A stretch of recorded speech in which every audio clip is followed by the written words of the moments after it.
2010 Ford, less than 90K miles on it. Listen to this.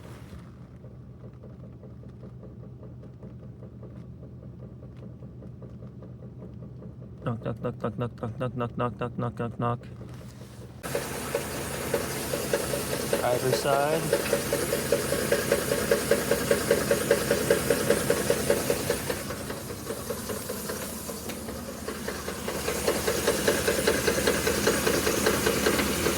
Definitely louder on the passenger side. It's gotten louder over the last 5 Ds.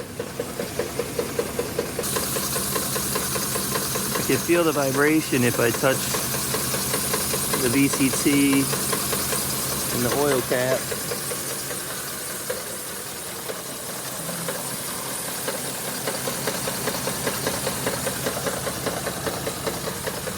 What do you think? Doesn't sound like a timing chain to me. Maybe cam phasers?